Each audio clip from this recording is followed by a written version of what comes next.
estamos con la Connie Santamaría listas, dispuestas para entregar toda la información que usted necesita para tener un gran día de elecciones en nuestro país. Exactamente, día de plebiscito, y en el extranjero ya hay países donde se están cerrando las mesas, o sea, ya pasó todo el día de votaciones. Para eso estamos con Andrea Aguilar, nuestra editora internacional. Andrea, miembro además del equipo aquí de Buenos Días a Todos, para hacer ese recorrido del voto en el extranjero, que siempre son los primeros que cierran. ¿Cómo estás? ¿Cómo estás? Vamos a ver justamente porque no solamente se están cerrando, ya hay países en Oceanía, por ejemplo Nueva Zelanda, que partía su proceso ayer a las 4 de la tarde, en donde ya hay resultados y tenemos, ojo, no son resultados oficiales hasta que no estén certificados por el CERVEL, pero son los resultados que nos dan nuestros corresponsales al cierre de mesa de Nueva Zelanda. Lo que para se eso llama vamos a ver. a boca de... Claro, a boca de urna urna finalmente, pero sobre todo el conteo también. Ahí ya se hizo el conteo en Nueva Zelanda. Recordemos además que eran cerca de 6, 7 mesas. Claro, son pocas mesas, muy entonces pocas mesas. Fácil el conteo. Claro, y vamos a ver seguramente las gráficas que nos van a mostrar cuál es el panorama en Nueva Zelanda, porque recordemos que es muy similar a lo que sucedió en el plebiscito pasado. Estamos viendo ahí justamente a favor 22,78%, mientras que la opción en contra tiene 77,22%. Estamos viendo los resultados justamente que hay en Australia. Andrea, y esto de Nueva Zelanda es esperable, ¿no? Se parece a la votación pasada, a las Muy votaciones similar, anteriores. Efectivamente, muy A similar. la del plebiscito pasado, A la del estamos plebiscito hablando. de Recordemos que en 2022. octubre del año pasado fue el primer plebiscito para, digamos, aprobar o rechazar. Se rechazó finalmente la primera propuesta constitucional. Claro, y lo que cambia sí que nos han dicho nuestros corresponsales en terreno, muy baja participación comparada con el plebiscito pasado.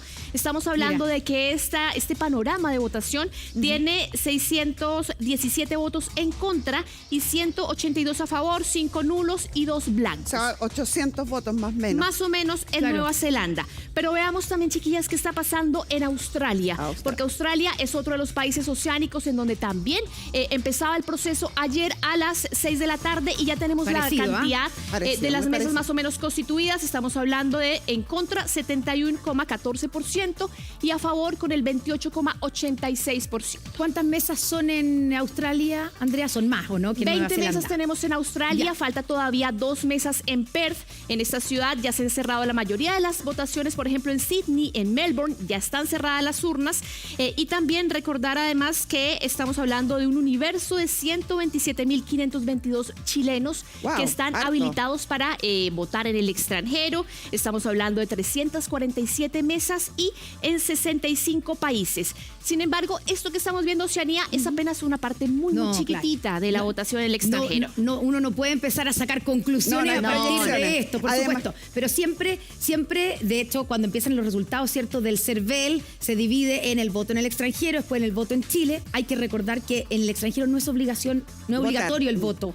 Es solamente aquí para los que estamos, digamos, territorio nacional. En territorio nacional. Claro, y estamos también hablando de que la mayor cantidad de votantes están en distintos países. Primeramente, en Estados Unidos, la mayor circunscripción en el voto del extranjero. Estamos hablando además de España también, que ya abrieron las urnas en España, y ciudades como Barcelona, que tienen el 66% de los votantes en el extranjero, Madrid, que tiene el 60%.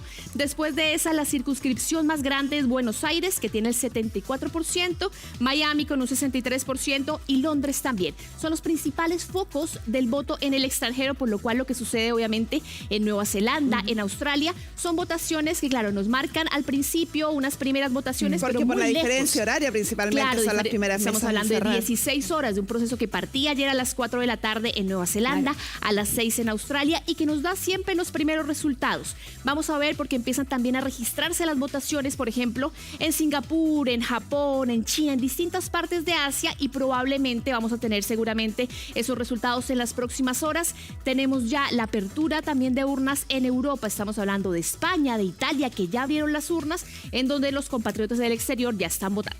Y vamos a estar en contacto además con todos ellos, ¿cierto? Tenemos nuestro despliegue, no es solo nacional, también es internacional. Sí, tenemos corresponsales en Nueva Zelanda, en Australia, en España, en Italia, en Argentina, evidentemente. Andrea, en un ratito más, entonces, cuando ya tengamos más mesas y sepamos más información, volvemos a conversar contigo. Perfecto, un placer, buenos días. Gracias, Andrea. Oye, vamos a la calle.